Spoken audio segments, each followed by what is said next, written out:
request that you come on video as well, so that we can make this interactive, and we shall begin.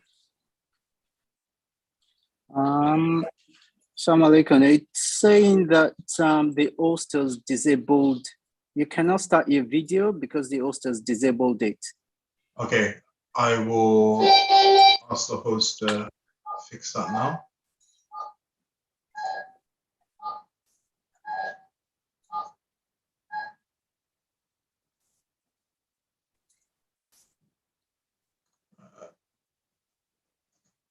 To the host, I think you might need to make him co-host in order to be able to share his video.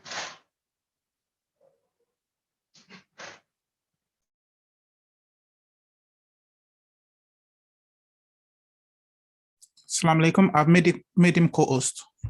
Barakallahu feek. You should be able to do it now. Yeah. Alhamdulillah. All right. Bismillah. Salatu wassalamu ala rasulillah wa ala alihi wa sahbihi ajma'in. Barakallahu feek, and welcome to this week's installment of the Muslim Lifestyle series. Alhamdulillah, we're graced with two special guests with us today. Alhamdulillah, also I have my brother Abdul Malik here, who's joining me to host today's session. Alhamdulillah, today the topic that we'd like to tackle is that of how to maintain a healthy lifestyle. And alhamdulillah, we know that there's many components of this. So we have brought together two experts in this field to provide some gems, some tips, some points of reflection, and some key takeaways for us to be able to effect positive change in our lives. Without further ado, I'm going to ask our other brother Idris to introduce himself and let the audience know who you are and what it is you do. Bismillah. Okay. Assalamu alaikum wa rahmatullahi wa barakatuh. Jazakumullah khairan for inviting me and giving me this opportunity to participate in this program. I'm Dr. Idris Akinwande. I'm a GP stroke family physician. I worked with the NHS, or still work with the NHS actually. But my permanent work is I live and work in Doha in Qatar at the moment on a full-time basis as a family physician. I also do work on part-time basis as a GP in the NHS. But my background is I graduated from medical school in 2002, 19 years ago, and I've lived in the UK ever since 2004. Did work in the UK as a GP for about 13, 14 years before moving over to Qatar, where I do work as a family physician. Yeah, I'm married and I've got 2 children. So that's about it, I guess.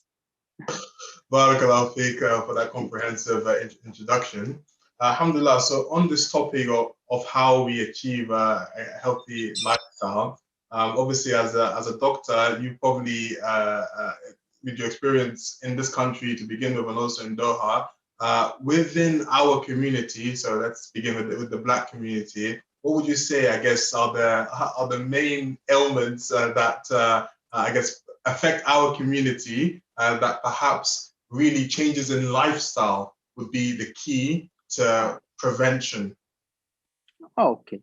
Yeah, so I mean, there's some widespread diseases, but talking about the Black community, so illnesses that will come to fore that would, you'd easily think about would be certain chronic illnesses. So diabetes will be by far probably top on that list, which probably disproportionately affects the Black community. Diabetes, hypertension, and cardiovascular diseases. And the underlying issues to this would have to do with, a lot to do with lifestyle as well. Perhaps there are certain lifestyle issues that, probably disproportionately affects the Black community. That is what makes a preponderance of these illnesses. And it's actually not only in the Black community. I mean, having lived in for 2 years in a place like Qatar as well, similar issues do affect the Muslims generally. And I think we can, pinpoint these to perhaps lifestyle issues. So type 2 diabetes, hypertension, cardiovascular diseases will probably be, the 3 leading illnesses that I would say disproportionately affects the Black community. And we can discuss the myriad of possible reasons for this. Lifestyle would be one, but by no means that's not the only. There are also some genetic factors as well.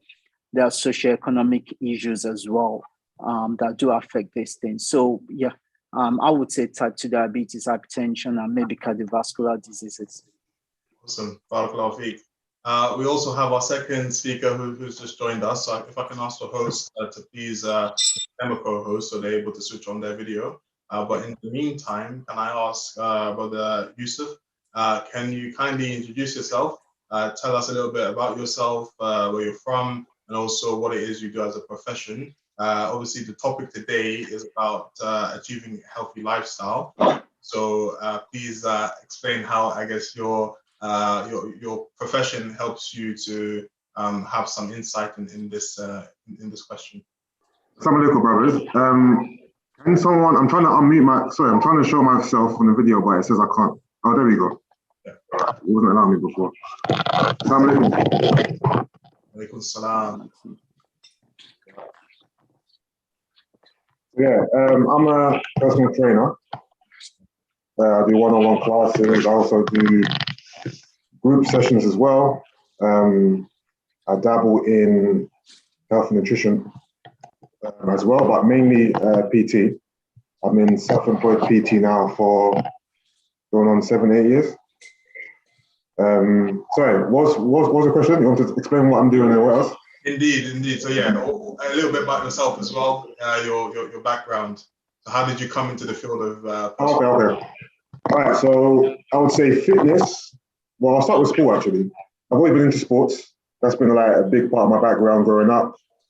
Playing football, playing basketball, athletics. So I would say fitness for me was a natural progression from just playing sports. You know how it is, living in South London, you play football at school, after school with your friends. So, staying active and keeping fit and playing sports was something I was always interested in. And then as I got older, I think that naturally progressed into fitness. So me trying to stay fit, healthy. To be fair, I think what really got me into it was wanting to change my body. So I grew up quite slim, quite skinny. So I wanted to build some muscle. So that's kind of what got me into going to the gym.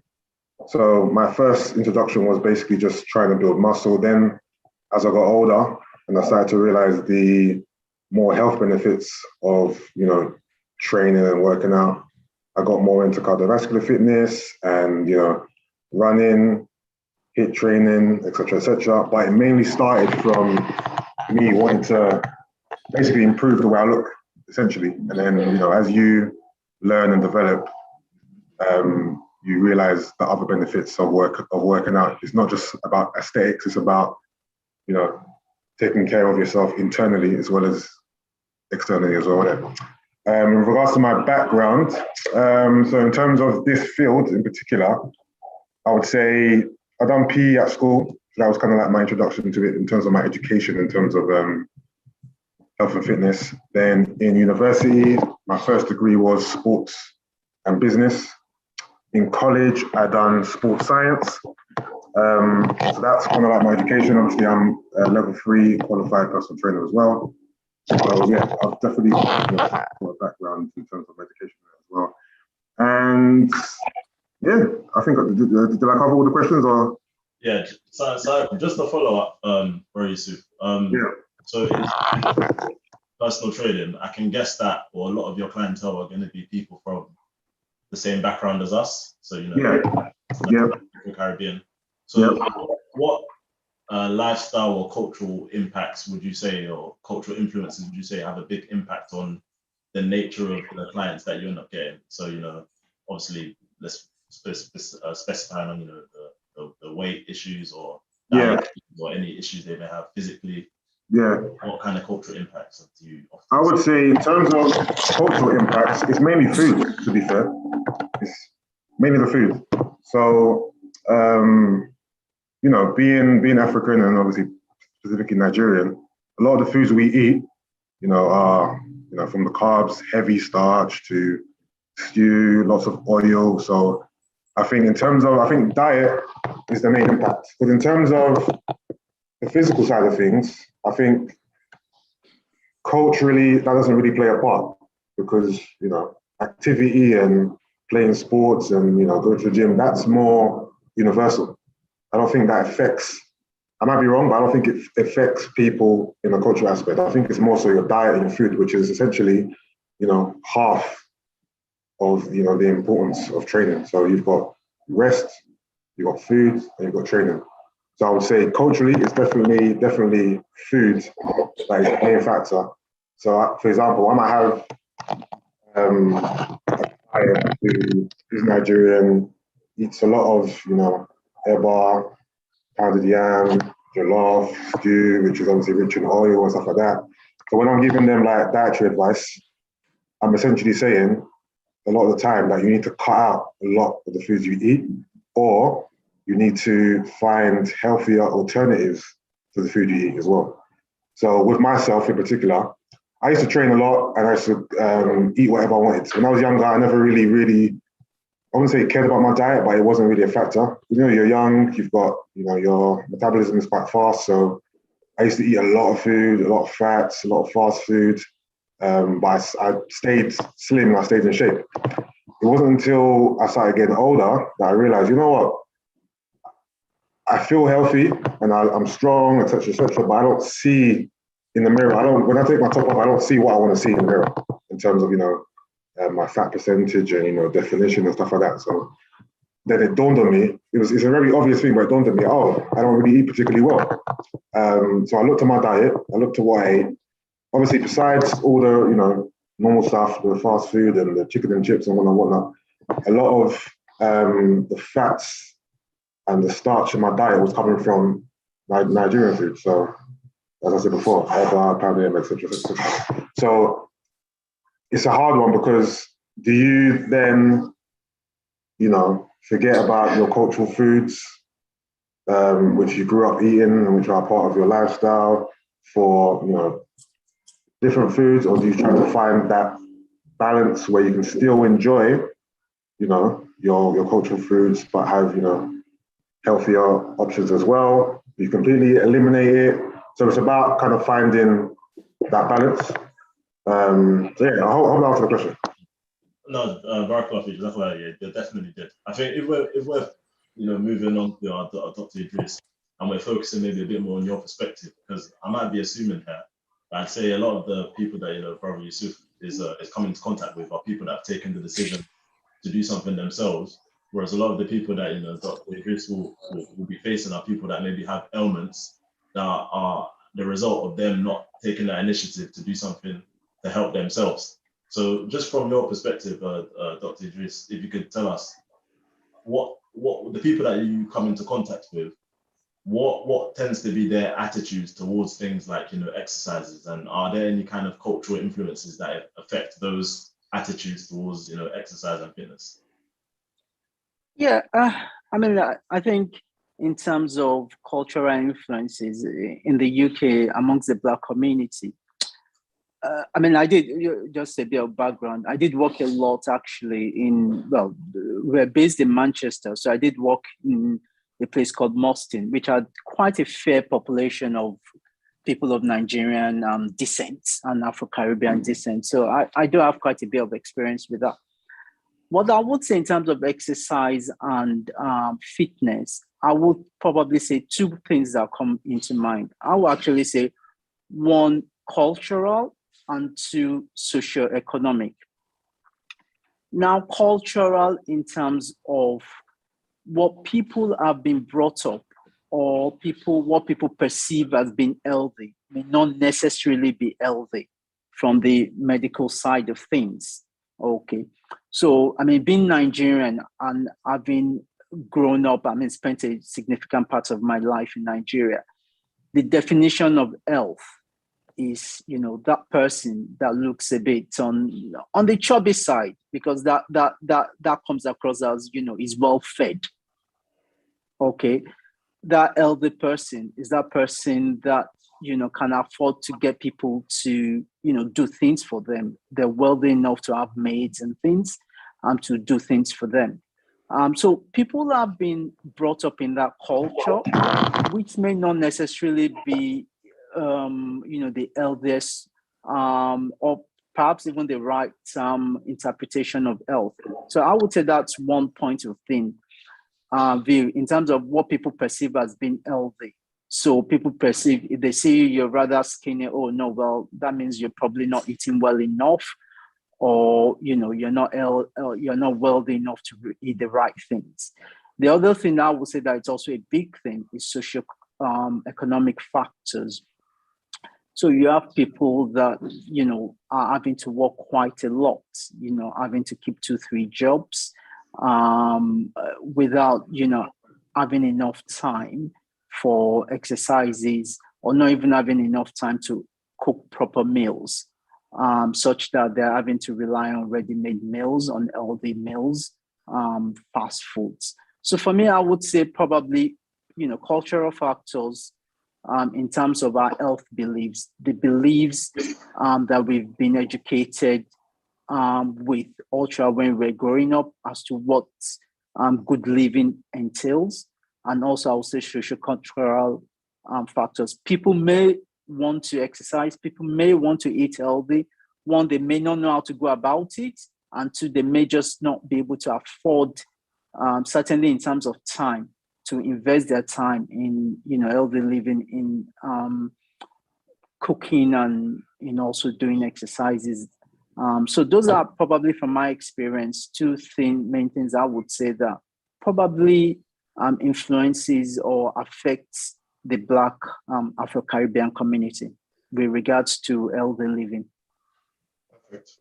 And so for our listeners, if we were going to, I guess, provide them with some practical advice of what does a healthy plate of food look like, are there any kind of quick reminders that you're able to share with them that will always come to them? So I know in the UK, you always hear about your 5 a day, right? Yeah. but in terms of helping people visualize on a plate, what should be there? Like what proportion of that should be meat? What proportion should be vegetables? How full should you feel when you finish eating? When you finish, okay. I think I might have a slide. I'll just try to share my screen if that's okay.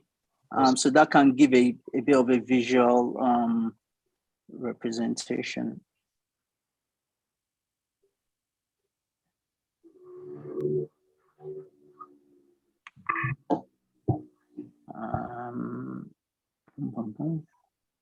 What would that be now? So I'm just looking for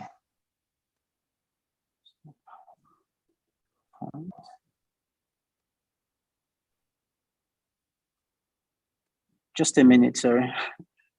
That's all right. No, yeah, there we go.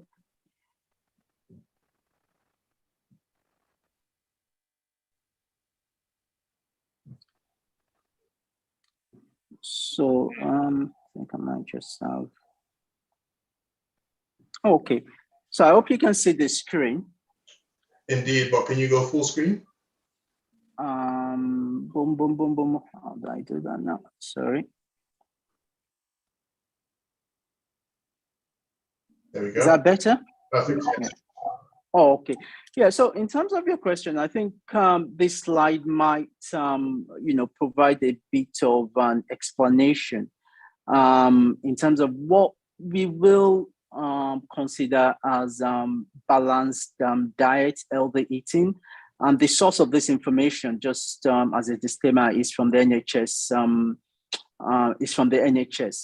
So I know you did mention to start off with eating at least 5 portions of a variety of fruits and vegetables. So that's key. That's some information that has been reinforced in the UK. And I think by and large, a lot of us have grown up to understand that. So I guess a question will be, what exactly makes a portion of fruit? So just a banana will be one, an apple, 2 sizes of 2 plums, for instance, would be, or say like 3 teaspoonfuls of vegetables. That would be, classed as 1 portion. So we would say, eating at least 5 portions. And to be fair, those 5 portions aren't too difficult if you think about it. So for instance, having 1 portion of snack with your meal, 1 portion of fruits with your main meals in a day. So that already is 3 portions. So just having an apple or a bowl of, fruits in the morning, an apple with your lunch, a banana with your dinner, that on its own is already 3 portions. Kind of substituting your, say, your midday snacks, rather than having that biscuits or the crepes, having a banana, that's already 4. Having another, a fruit juice, for instance, before going to bed, that will be 1. So it's not that difficult if we think about it in terms of maintaining those 5 portions of healthy fruits and vegetables a day. I know you did mention that what proportion of our meals should be fruits and vegetables, but the science says that 1/3 of all our, daily intake should be fruits and vegetables. Okay. The next point on the slide will be high fiber diets. I know the my brother, my fellow presenter, did talk about the high fiber diets, and that is something that unfortunately the people from the African community probably are, so much of guilty of, because a lot of our foods are high in high fiber starchy foods like potato, bread, rice, and pasta. So the general advice is not that of avoidance. The advice will be that of reduction, and the advice will be that of substituting the high fiber foods for healthier starchy food. So giving an example, potatoes, if you were going to eat potato, so try to eat the brown skin of the potato. That gives a lot of fiber as well with it. If you were going to eat bread, whole grain bread is healthier compared to white bread. It contains a lot of fiber. Whole grain rice as well, brown rice is also much healthier. And whilst it might not be practical to cut off starchy foods, we certainly would say that try to make 1/3 of your meal, maximum of 1/3 of your meal, to be made up of starchy foods. So, that when you're eating, make sure that about just only 1/3, the maximum of 1/3 of your of the food on your plate is made up of high fiber and starchy foods, because as you know, they contain a lot of calories, which is implicated in excessive calories would influence or increase your risk of cardiovascular disease, hypertension, diabetes as well. Also having some dairy alternatives such as soya drinks, soya milk drinks are quite useful things, and it's something that it's advisable. Eating eating beans, pulses, fish, eggs, meats, and other sources of protein. As you probably know, protein is a good building block. It's the basis in which it helps the body tissues to grow. So it's essential that we eat, some sources of protein. And then beans, pulses, fish are quite good sources of protein, and they're quite healthy as well. So that's something that we encourage. The second to the last point is something that perhaps in the UK we're probably very guilty of, because we eat lots of fatty foods, way too much fatty foods, and way too much foods that contain saturated fats. So the saturated fats I'm talking about are, your meat pies, your processed meats, your biscuits, your chocolates. Those things do contain a lot of saturated fats.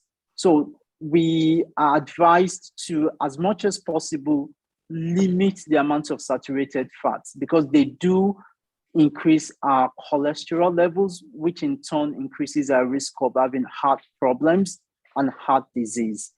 We talk about substituting as well. So for some of us in the African, from the African origin, use of palm oil, it's something that we were brought up with. A lot of our food are cooked with palm oil. Palm oil contains lots and lots of saturated oils, and it's something that we can easily substitute.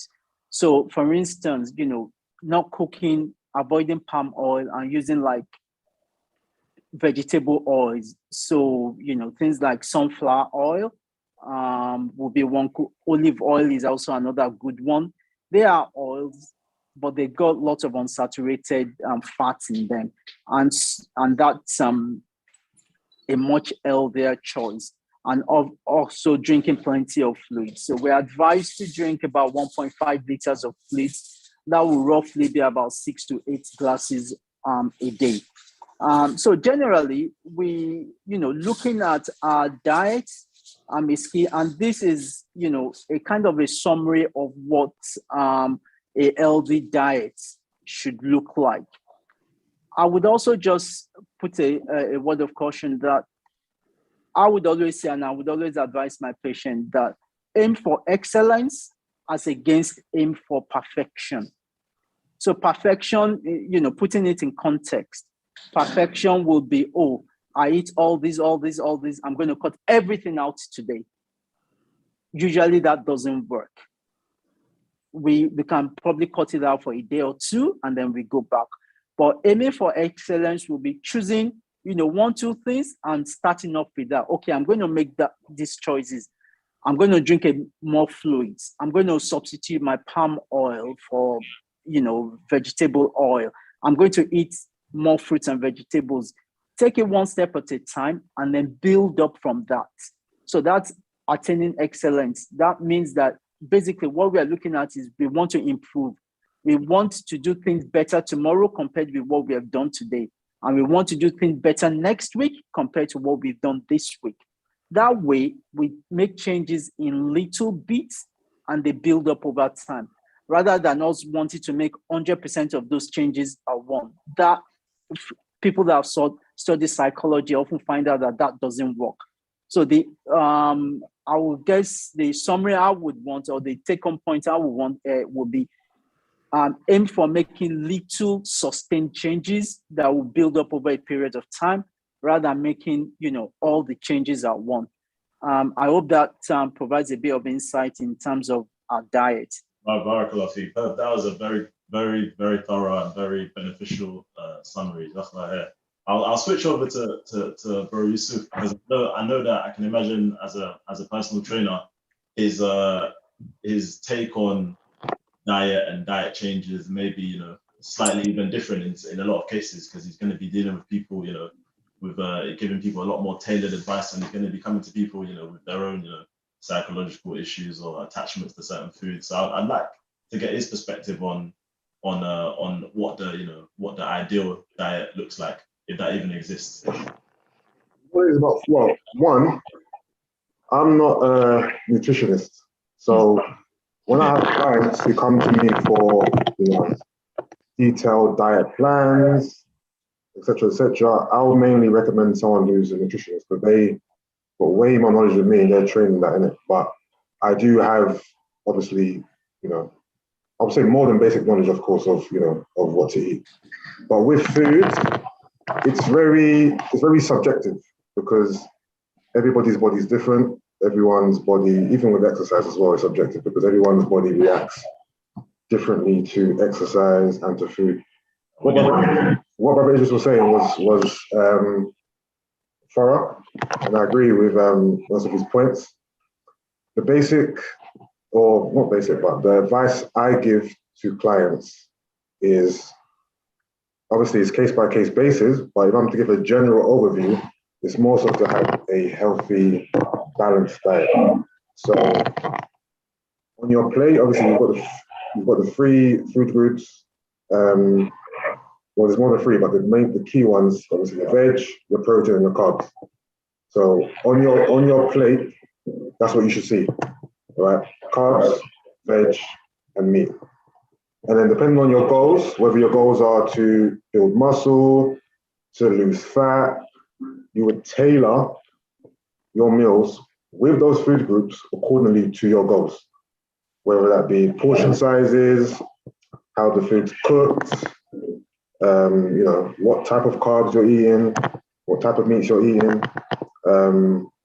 But generally speaking, my advice is always to try and have a healthy, clean, balanced diet. It's very hard to eat clean every single day. You're gonna have the days when you're gonna eat badly, you're gonna have, your fats or whatever. But as long as you've got a balanced diet and you're working out, you'll be good. But again, it's very subjective because it's as a PT, obviously you work with so many different people from different walks of life. Everyone's got different goals, everyone's got different body types. So the advice I give is never general. It's always very particular to that person. But if I'm to say, okay, generally speaking, if I'm talking to a room of people in a lecture and I don't know everyone's particular goals, body type, whatever, then I'm going to give advice like, healthy, balanced diet. Make sure you've got lots of vegetables on your plate. Your plate should be colorful in terms of veg, right? The more color on your plate, the better. That means you've got a high variety of vegetables. Generally speaking, obviously your meats need to be, as less fat as possible. So try and have meats that are grilled as opposed to fried, baked as opposed to fried, shallow oils rather than frying it in deep oils, healthier oil alternatives, so olive oil as opposed to obviously palm oil or vegetable oil or sunflower oil. With your carbs, try and cut out, your starchy carbs, your potatoes, your rice, your pasta. Try and have stuff like, healthy alternatives. Sweet potato, couscous, quinoa. Try and incorporate these things into your diet as well. And portion sizes as well. As a Nigerian growing up at home, I'm sure everyone can attest to this. When you're piling on the rice into your plate, you're stacking the rice like, yeah, you've got like one little meat on it. Growing up, that was normal for us to have a plate full of rice and obviously your dad was the one having most of the meat. You have one little 2 meat on the plate, but it's just rice, rice, with no vegetables. Growing up, I don't remember even eating vegetables growing up. It was just, if it wasn't vegetables within maybe fried rice or sometimes my mum would occasionally make corn or whatever, it was mainly just carbs, fried spinach is the vegetable. Carbs and meat. So as you get older, you realize, what? The way we eat as people isn't healthy.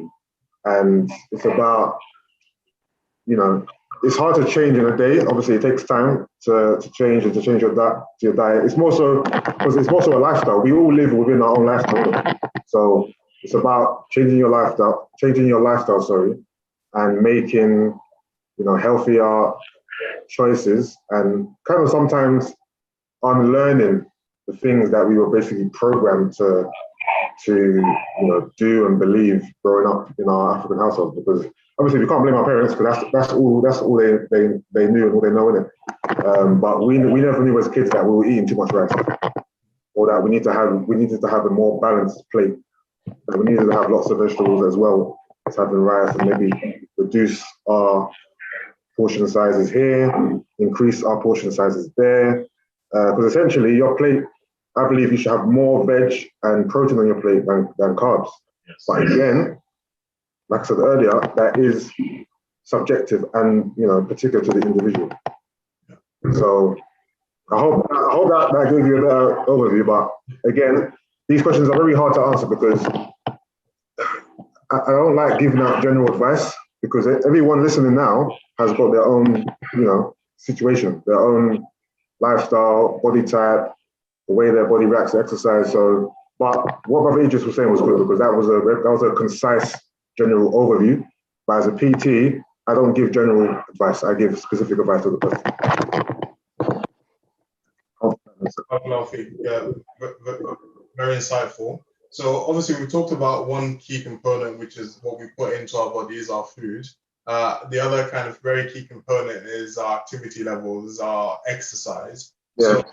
So especially for, let's say, people approaching kind of middle ages, 45, approaching kind of later life, going 50s, 60s, etc. What advice in terms of things that they can start today? Let's say somebody who doesn't really engage in any exercise apart from maybe running for the bus every now and again. Yeah. What practical advice? I know you don't like to give general advice, so I narrowed the age group there for you. Somebody who's not been active for 20 years since they started having kids. That person in that boat. What practical steps can they take today to increase their activity levels? Right, so walking is, an easy one, because everyone can walk out their house and start walking. So I would say that's number one. Like a brisk walk, or just normal, like a leisurely stroll? What are we talking here? I would say brisk. I'll say brisk. Or you know how they say, what's the term? Power walking. So power walking. Or even the thing is, the way I look at it is, one is better than zero. So even just going for a light leisurely walk is better than being at home all day and sitting down. So any activity level where you're burning calories and you're keeping the heart going, you're active, is better than nothing, isn't it? So even if you're going for a casual walk at a slow pace is fine. Obviously, if you want to improve and increase your fitness levels, then obviously you can start off with walks. Then, take steps to speed up your walk, brisk walks, power walking. Eventually, you might be doing a light jog, and eventually you might be running. So I would say just, if you're someone who doesn't train or exercise at all, and you want something as a beginner's level, I would say start off with walking and jogging, and then eventually, if you build up, because a lot of it is being motivated. If you build up enough motivation to start going to the gym, then you can do that. If it's a case of lack of knowledge, you can always Google different exercises or join a class, or you can get a PT. There's so many different ways you can build up your knowledge. Could you build upon this point you mentioned around motivation? Yeah. So being a PT, I come across different types of people, and when I try to decipher why they want a PT, there's a few different reasons. Some people need to be pushed. They need someone to motivate them because they can't motivate themselves. Some people need people to be accountable to. Some people need someone to tell them exactly what to do, give them the knowledge, but they have no knowledge at all. Some people need to be pushed. So there's so many different reasons why someone would want a PT. I think, going back to your point about motivation, I think with training, for most people, they almost need a reason to go, because I think a lot of people see going to the gym as a chore. It's something that is in addition to what you should be doing. Whereas I see it as something which is basic. I think for me, it's a part of my lifestyle. And the same way I eat every day to stay alive, the same way I sleep to rest, the same way I bathe and I clean myself, for me, it's the same way I exercise. It's just a part of the whole spectrum of, health. But I think growing up, we're not programmed to believe that exercise is a fundamental requirement. It's almost looked upon as an additional thing that you can do if you want to, as opposed to something that you should be doing to stay healthy and stay active. So I think it's important, to maybe find the motivation. So for example, a lot of people might come to me and say, I want to train, I've got a holiday coming up, or I've got this event, or I want to lose X amount of weight. So sometimes it's good to have something to motivate you. Have a goal, whether it be a short-term goal, a long-term goal, or a medium-term goal. Have something that you can see in the distance that you're working towards. Because most people don't have that in them where, you know, they just wake up every day and train just because. Because I train just because now anyway. Obviously, when I was first started off, I had particular goals. Now I'm just basically maintaining what I have, staying healthy, staying fit, especially that I'm getting older as well. The older you get as well, the more you got to train because, you know, your metabolism is slowing down, life is slowing down. So it's easier for you to, you know, become unfit, gain weight, etc., etc., etc. So as you get older, it's important. That's why I'm happy you brought up the point about, you know, people who are, you know, 40s and up and how they can kind of, you know, stay fit if they were someone who wasn't training in the past. Because it's definitely important. But thing about motivation has to come from within. It's intangible. So if you don't have the willpower or the desire to change a situation, then no one can help you apart from yourself. Like you can get someone to push you, and but I still have clients who come to my sessions and they just don't really do anything because they're not really motivated. Even though I'm there, they're not motivated because within them, they're just not motivated. And as well, some people don't even enjoy exercise. That's a whole other side of things. Like some people just don't enjoy it. It's not something that they particularly care about, even though it's important. So there's a lot of walls and barriers to break down because there's so many different elements. If that makes sense. So yeah, I think to help you stay motivated, goal set. So set goals. I think it's easier to be motivated when your physical ailments are quite obvious and they're affecting your day-to-day. For example, I might have a client who is severely overweight. They've gone to the doctor and the doctor told them you need to start training or else this could get worse. Then there's lots of people who they're slim, they've got fast metabolism, they're young, they're active, not active as in they work out, they just got an active lifestyle. And to them, they don't even realize they're unfit until they try to run for a bus or they walk up a flight of stairs and they're breathing heavily. And they're like, big man, you're 23 years old, you're young, you're running up the stairs and you're panting and breathing because you're unfit. Because externally you look well, you know, but internally it's all a mess. So I think there's so many different things. You need to, you know, have the knowledge, you need to have the insight to know that, you know, this is important and it is an important side of life. And just try to the same way you see rest, the same way you see bathing, the same way you see eating, add exercise to that because I'm telling you, it's a part of the whole spectrum. Barakallahu Feek. Doctor, can you share any additional insights or any advice you have on goal setting in particular? Any practical advice you can give those who are... Sure. I mean, I think a lot of the advice Brother Yusuff has very nicely already laid it bare. In terms of, you know, the key thing you find is that motivation. Okay. And one thing to just add, I'll share a little slide I put together. But one thing to just add that, and I don't know what Brother Yusuff thinks about this, is that, and I can also relate to that personally, that I would also be part of those that consider going to the gym a chore. I just don't like it. But give me a tennis racket and a ball and a court all day, I'll play tennis quite easily every day. Yeah. So I also feel that perhaps it's also people looking for what they enjoy. So for instance, somebody might not necessarily enjoy going to the gym, but might enjoy playing football as well. Yeah. So sometimes I think that I find that people are more likely to succeed in engaging with exercise and, you know, not only starting it, but maintaining that lifestyle if they actually enjoy what they're doing. For some people are like, you know, you've taken gym as part of your lifestyle, which is great. But for some others, so what we advise is look for some exercise something you enjoy. Any sports, be it squash, tennis, swimming, whatever you enjoy. So once you enjoy it, the chances that you're able to continue with that exercise program is much higher. I don't know what you feel or what experience you have with that, Brother Yusuff. You know what? That's a good point. I'm actually happy that you said that because I forgot about that when I was talking before. So when I was talking about, being active, I wasn't talking about just going to the gym and, lifting weights and, using machines. I'm talking about just activity as a whole. So sports, whatever it is.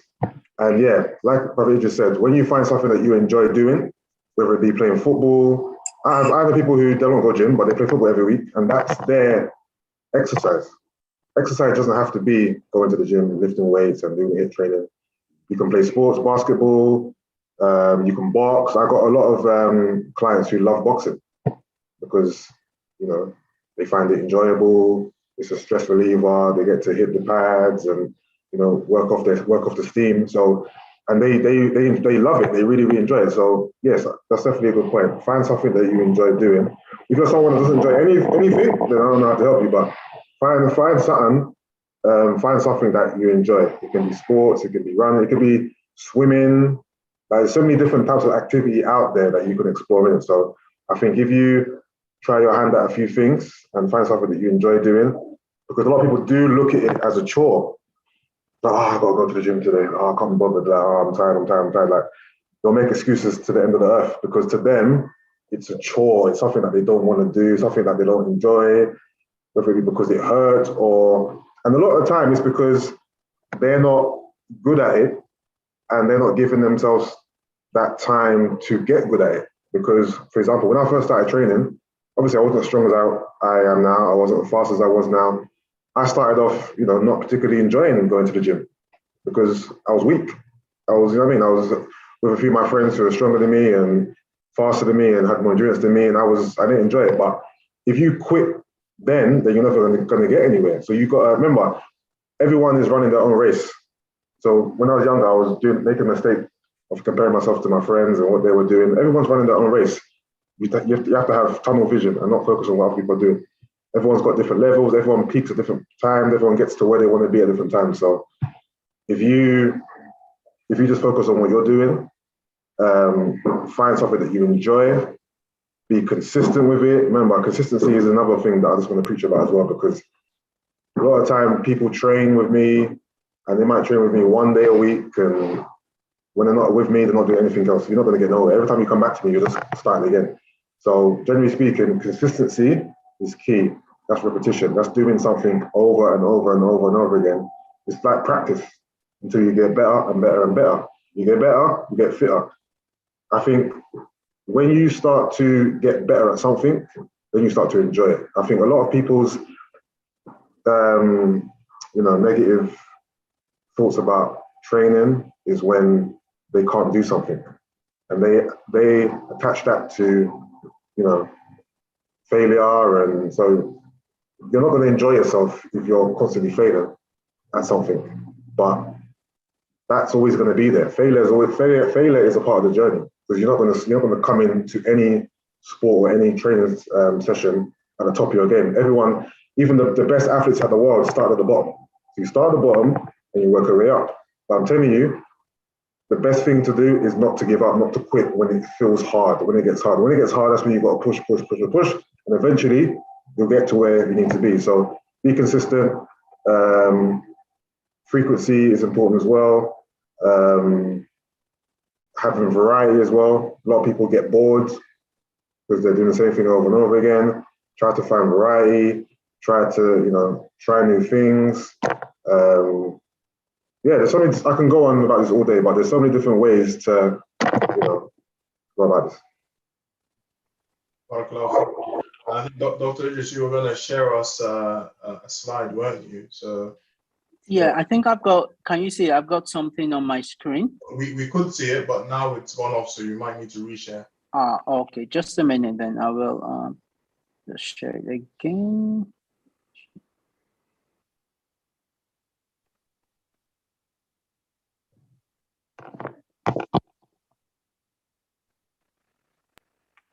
Yeah. Okay. So hopefully you can see that now. Yes, we can. Thank you.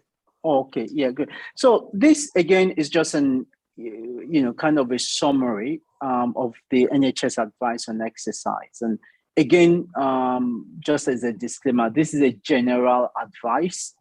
As Brother Yusuff said, the advice you would give to a 23-year-old is going to be different to the advice you give to a 75-year-old. But this is kind of general, and probably from the health point of view, the barest minimum you should be aiming for. So I've just kind of summarized it so that it's quite easy to take home and to remember. So we're looking at strengthening activities that work all the major muscle groups. So be it the legs, the hips, the back, abdomen, chest, your shoulder. And to add this at least twice a week. Again, this is the barest minimum. I would probably say that you should really be looking at some form of exercise every day, if that's possible.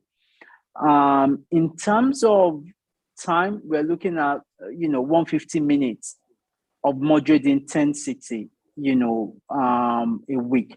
So what do we mean by moderate intensity? So we talked about brisk walking. So we would say, the type of walking that increases your heart rate or makes you break sweats, that kind of walking. So a bit brisk, not quite jogging, but somewhere in between walking and jogging. So rather fast walking. That would be the sort of, moderate intensity. And then obviously other things like swimming, light jogs, or 75 minutes of very vigorous activity a week. That would be kind of the barest minimum we're looking at. And it's also better that we spread this over 4 to 5 days a week. So something as simple as just 30 minutes of brisk walking 5 days a week would meet the minimum NHS target. Okay. And obviously also reduce, the kind of sedentary lifestyle. So no, stopping being couch potatoes and watching TV all the time. Practical little things like we're driving to a supermarket, try to park as far as possible from the supermarket door so that you can walk forth and back. That's good exercise.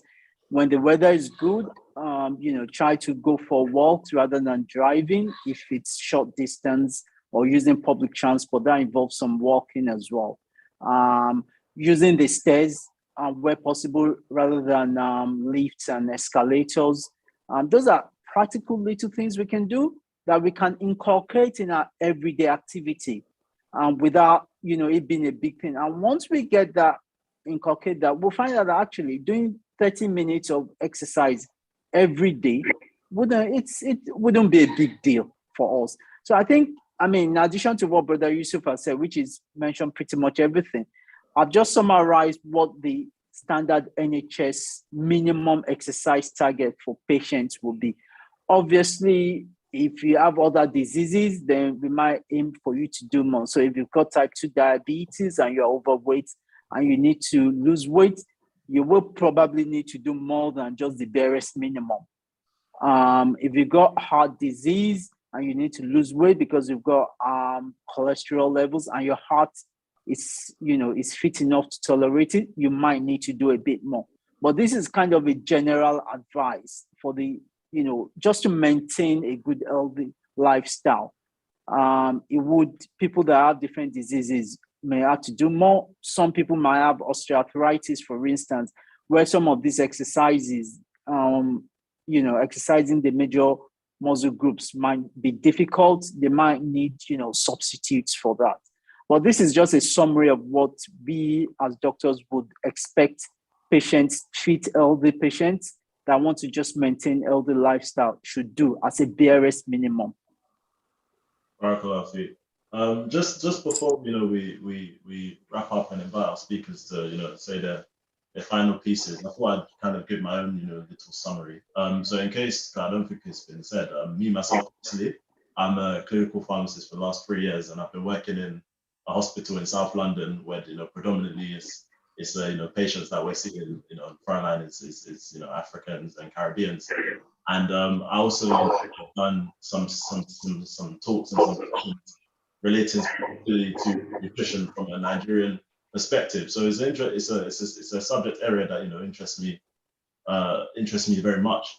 And from my point of view, in terms of talking a lot about motivation, I think in terms of motivation, the two biggest things I think for us is firstly the fact that, as Muslims, we have to see our body as a trust from Allah. It's something that we have to respect and we have to look forward to, look after so much. And secondly, the fact that, as people, the majority of us, being African, being, based where we are at a disadvantage genetically and a disadvantage socio-economically, as has been mentioned. So it's for us to really take it upon ourselves to not kid ourselves and wait for that same diabetes that affected our uncles and our grandparents to ignore and think that it's not going to happen to us, because it's something that will happen to us if we don't change. And I think when it comes to diet, as been mentioned, one of the sessions that we used to run was called just particularly Know Your Portion. And it centered specifically around, if we're getting a bit more specific on who's here in this room, in this chat right now, our pounded yam, our eba, those type of things. And, people are shocked to hear that the actual recommended portion that's given from the Department of Health is for the portion size to be a fist. And I know that the idea of eating a fist worth of pounded yam to some people they want to leave the chat, but that's the reality of it. And, the advice that's been given as well, increasing the amount of vegetables, increasing the amount of meat, so that you can decrease the amount of carbohydrate in your food is something that we all need to take so seriously. And in terms of, as Muslims, the barriers that we have, I know there might be, for example, some sisters that will say that it's not appropriate for me to go to the gym, and mix. It's not beyond us, to do things. If we really want to be serious, we can go to our mosque and we can say, let's organize a sisters activity session. Let's in the masjid. These things they're available to us. Alhamdulillah, we have the facilities, most of us, we have the network. We just have to, really take it upon ourselves and be serious, because, like I said at the beginning of what I said, it's these diseases, these conditions, cardiovascular disease, hypertension, diabetes, they are around the corner. If we don't, take heed of these advice in this moment. So, alhamdulillah that we've got, the experts, we've got, Bro Yusuff, we've got, trainers, we've got doctors in our community. So, alhamdulillah, we need to take advantage and take heed of the advice that we've been given, inshallah, and try to apply it in our lives. Perfect.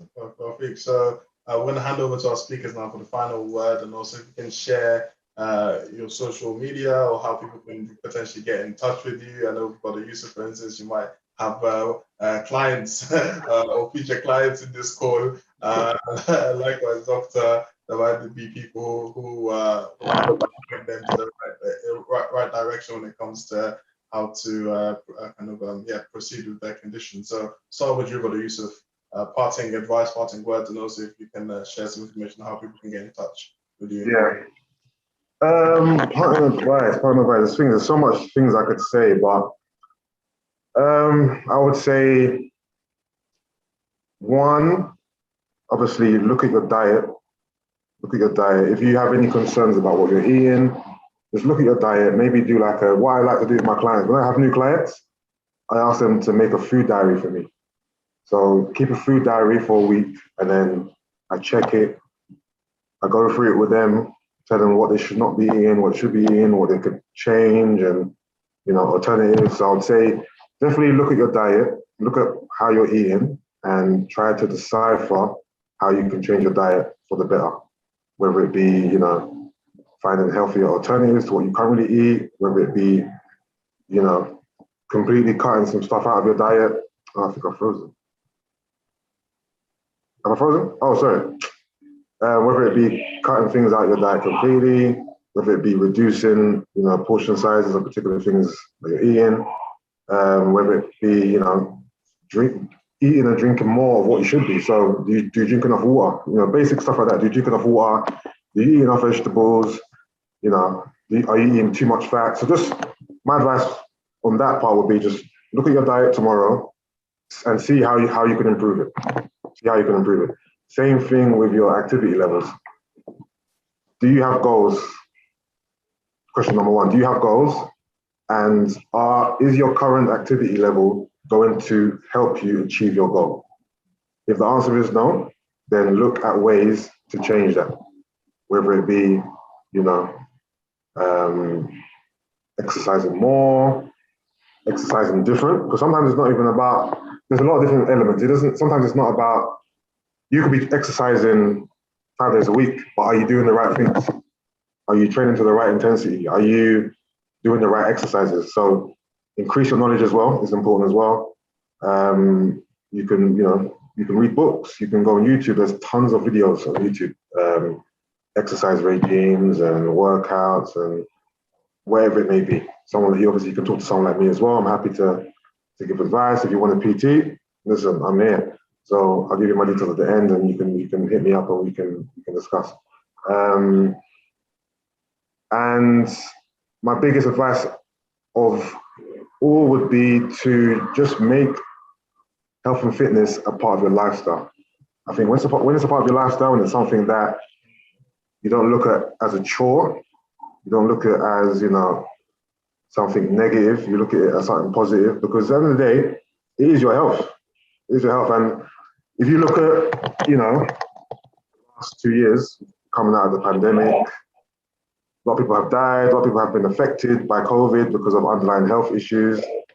And obviously not all those health issues are health and fitness related, but just take heed and, understand that you need to take care of your bodies, especially as you're getting older, especially coming from our community with, diabetes and high blood pressure and et cetera, et cetera, et cetera. So just be very mindful that, fitness is a very important and fundamental part of your well-being. Don't neglect it.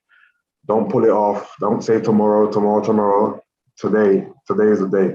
So just get busy, people. Get busy, get out there and start and improve your life. Improve your life, because it will improve your life.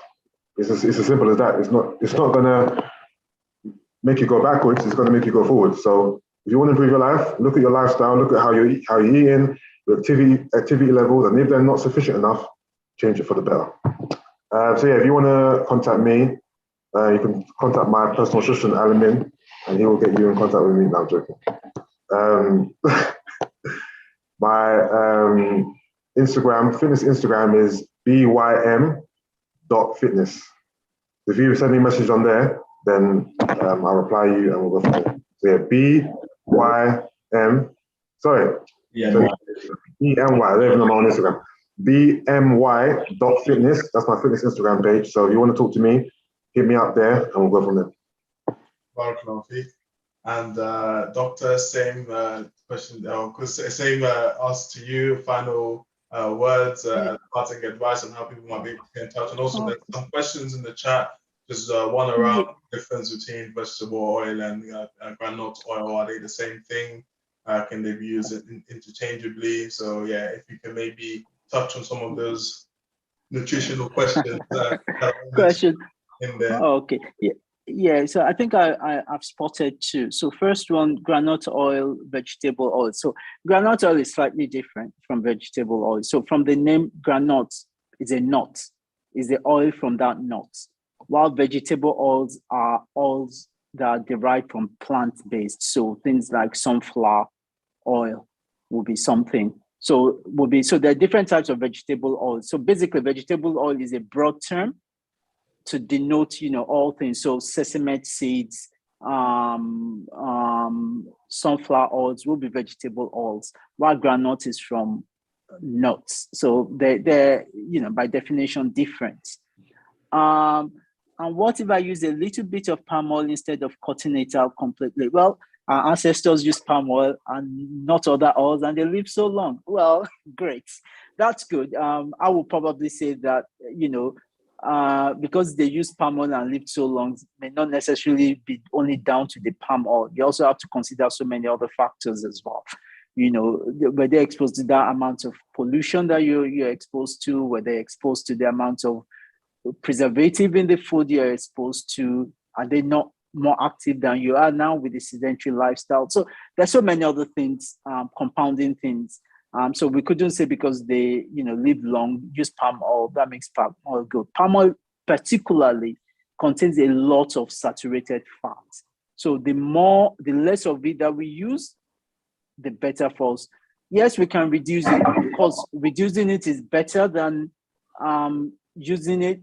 Basically, the best would be cut it out completely, but then using it once or twice is much better than using it 5 times, if you understand what I mean. So yes, reduction is much better than just continue at the same level, but the best will be if you can to eliminate it completely. Having said that, it's often difficult for us, if we've been used to things, to just cut it off completely. So I would say that, start off by giving yourself a challenge. I'm going to reduce the amount of time maybe by 50% or the quantity by 50% and build up that way. Over time, you find out that it's actually possible to cut off palm oil from your cooking.